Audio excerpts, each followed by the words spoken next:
Good morning to all पिला माने देख आमे रूढ़ी को किपरि सहजरे जानि परिबा। आज आलोचना करिबा रूढ़ी होची साधारणतः केते प्रकार कहिलो। रूढ़ी होची तीन प्रकार। प्रश्न भी आसीबो जे रूढ़ी केते प्रकार, चारटा ऑप्शन थिबो, तमे लिखिबो कोन तीन प्रकार। ताहले कोन कोन रूढ़ी?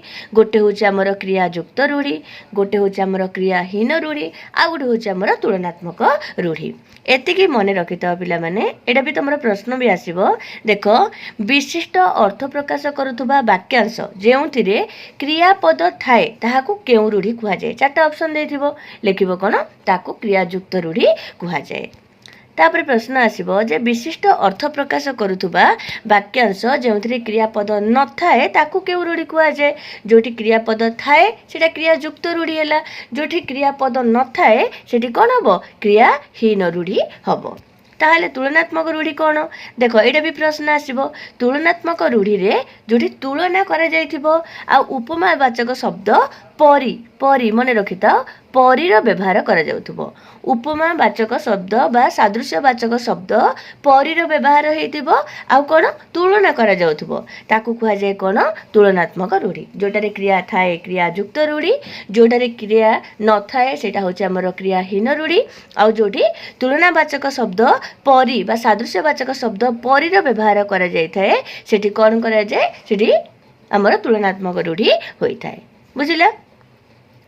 एतिकी तमे जानि परिबनी। मन कर एतिकी भी जानिदेले तो भल कथा। जदि एतिकी भी तमे बुझुन तो मो सहज उपाय मध्ये मु कहि देबी जे तमे केमिति चिन्हबो। जदि जानि पारनो कोडारे क्रिया अछि कोडारे क्रिया नाही ताहाले मु तुमु पूरा सिंपल रे बुझौछि बा कहि दोछि, तो मु जणे दोछि तार ट्रिकटा देखि दियो। तमे देखो ये होची हमर क्रियायुक्त रूढ़ी। एबे मु जोटा काढिछि एटा होची क्रियायुक्त रूढ़ी। जेमिति कि अइठा पतर चाटिबा, अग्नि शर्मा हबा, अठा काटिरे पड़िबा, अठा बोलिबा, अंध देशरे दर्पण बिकिबा, अंधार रे बाड़ी बुलाइबा, अवस्था 12 बाजिबा। एटी कोन तमे देखिलो कहिलो? एटी तमे कोन सब देखिलो? देखो लास्ट को एटी कोन अछि? बा अछि। बा चाटिबा, हेबा, पड़िबा, पुणी देख बोलिबा, बिकिबा, बुलाइबा, बाजिबा, करिबा, देखाइबा, पकाइबा, बुझिबा, जिबा, सबुथिरे लास्ट को थिबो कोन? बा लागिथिबो हैला। जोठी करिबा, चाटिबा, हेबा, पड़िबा एगुडा को जदि थिबो एडा सब गोटे कोन? गोटे क्रिया। एठी क्रिया युक्त अछि, सेथि पय कि ये जदि बा लागिला शेष रे तमे जान दबो ये होछ हमर क्रिया युक्त रूढ़ी हैला। जोठी देखिबो बा लागिथिबो सेटा हबो हमर क्रियायुक्त रूढ़ी हैला। बुझा पड़ला कोन? देखो लास्ट को क्रियायुक्त रूढ़ी रो सब जगह कोन लागिछि? बा लागिछि। लास्ट को बा लागिला शेष रे जदि बा लागिला तमे एतिकी श्योर हे जबो ये होछ हमर की रूढ़ी? ये होछ हमर क्रियायुक्त रूढ़ी। देखो क्रियाहीन रूढ़ी, देखो क्रियाहीन रूढ़ी, देखो एटा होछ हमर क्रियाहीन जोड़ी। जोटारे क्रिया न थाए सेटा कोन? क्रियाहीन रूढ़ी। तमे बुझी परिबनी कोडारे क्रिया नाही ए जिसरा जानि परिबनी। देखो क्रियाहीन रूढ़ी रे केबे मध्य बा लागेनी। अकल सलामी, अकल कुष्मांड हैला, अंध बुझाबणा, अंधर लौड़ी, अरण्य रोधन, अलना कथा, अहीनकूल संपर्क एवडा शेष रे बा लागिछि कि एवडा बा लागिनी? देन ये हेला हमर कोन? क्रियाहीन रूढ़ी। कारण एथिरे कोनोसी क्रिया नाही। करिबा, खाइबा, बुझिबा, दबा, नेबा एगुडा थिले हमर कहबा कोन? ये होछि हमर क्रियायुक्त रूढ़ी। जेहेतु कि बा लागिनी ये होछि हमर कोन?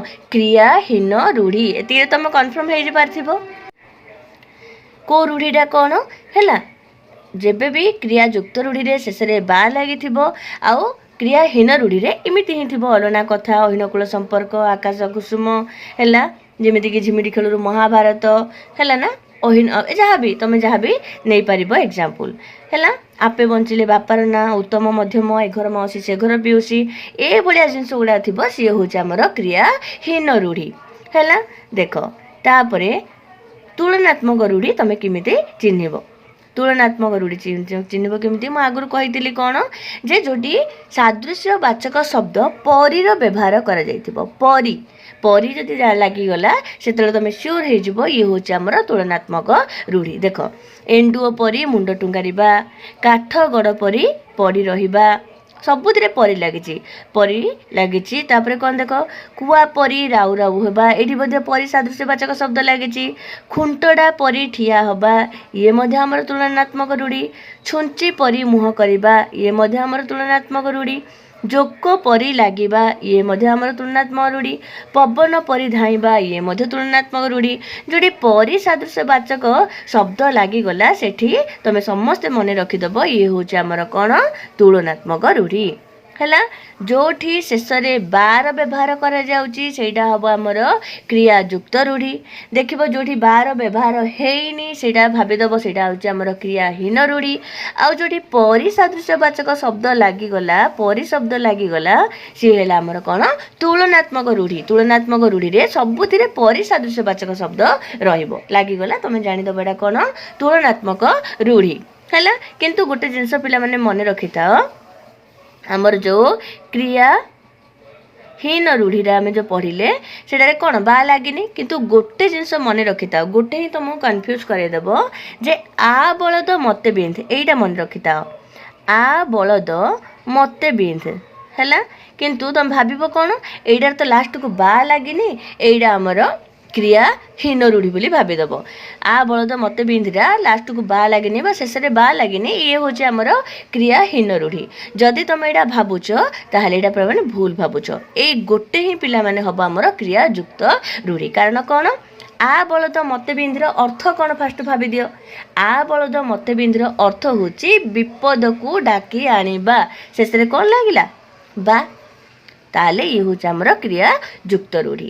ଏଇ ଗୋଟାକୁ ଛାଡ଼ିଦେଲେ ବାକି ସବୁଗୁଡ଼ାକରେ କେବେ ମଧ୍ୟ ବା ଲାଗିବ ନାହିଁ କ୍ରିୟାହୀନ ରୂଢ଼ିରେ। କିନ୍ତୁ ଆ ବଳଦ ମୋତେ ବିନ୍ଧ ଲାଷ୍ଟକୁ ବା ଲାଗେନି କିନ୍ତୁ ତାର ଅର୍ଥ ହେଉଛି ବିପଦକୁ ଡାକି ଆଣିବା, ଏ ଗୋଟେ ଜିନିଷ ହେଉଛି ଆମର କ୍ରିୟାଯୁକ୍ତ ରୂଢ଼ି।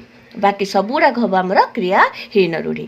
ମନେ ରହିଲା କ୍ରିୟାଯୁକ୍ତ ରୂଢ଼ିରେ ଶେଷରେ କ'ଣ ଲାଗୁଛି ବା ଲାଗୁଛି, କ୍ରିୟାହୀନରେ ବା ଲାଗିବ ନାହିଁ। ଆଉ ତୁଳନାତ୍ମକ ରୂଢ଼ିରେ କ'ଣ ହେବ ସାଦୃଶ୍ୟବାଚକ ଶବ୍ଦ ପରିର ବ୍ୟବହାର କରାଯିବ। କାରଣ ପରିର ବ୍ୟବହାର କରାଯିବ ସେତେବେଳେ ତୁମେ ଜାଣିଦେବ କ'ଣ ଇଏ ହେଉଛି ଆମର ତୁଳନାତ୍ମକ ରୂଢ଼ି। କିନ୍ତୁ ଏଇ ଗୋଟେ ଜିନିଷ ମନେ ରଖିଥାଅ ପ୍ରଶ୍ନ ଆସିବ ଆ ବଳଦ ମୋତେ ବିନ୍ଧ, ଏଇ ଗୋଟେ ହିଁ ତୁମେ ପୁରା ମାଇଣ୍ଡକୁ ନେଇଯାଅ। ଆ ବଳଦ ମୋତେ ବିନ୍ଧଟା କେଉଁ ପ୍ରକାର ରୂଢ଼ି, ତୁମେ ଭାବିବ ଯେ ଆର ବା ନାହିଁ ଏଇଟା ହେଉଛି କ୍ରିୟାହୀନ ରୂଢ଼ି, ନାହିଁ ବିପଦକୁ ଡାକି ଆଣିବା ଏଇଟା ହେଉଛି ଗୋଟେ କ୍ରିୟା, ସେଥିପାଇଁକି ଇଏ ହେବ ଆମର କ୍ରିୟାଯୁକ୍ତ ରୂଢ଼ି ହେଲା। ଆକୁ ଛାଡ଼ିଦେଲେ ବାକି ସବୁ ହେବ ଆମର କ୍ରିୟାହୀନ ରୂଢ଼ି। ବୁଝା ପଡ଼ିଲା।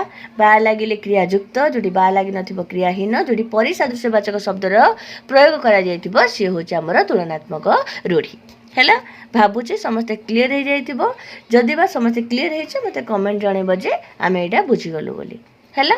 ରୂଢ଼ିଟାର ଅର୍ଥ ବି ପଚାରୁଛି, ରୂଢ଼ିର ଅର୍ଥ ଦେଇଥିବ ତାର ରୂଢ଼ି ପଚାରୁଛି ବା ସାଧୁ ଶବ୍ଦ ପଚାରୁଛି, ଆଉ ଏମିତି ବି ପଚାରୁଛି ଚାରିଟା ଅପସନ୍ ଦେଇଥାଉଛି ଏ ଭିତରୁ କେଉଁଟା ହେଉଛି ଆମର ତୁଳନାତ୍ମକ ରୂଢ଼ି, କେଉଁଟା ହେଉଛି ଆମର କ୍ରିୟାଯୁକ୍ତ ରୂଢ଼ି, କେଉଁଟା ହେଉଛି ଆମର କ୍ରିୟାହୀନ ରୂଢ଼ି। ତାକୁ ଦେଖିକି ତୁମମାନେ ଟିକେ ପ୍ରିପେୟାର ହେଇଯାଅ।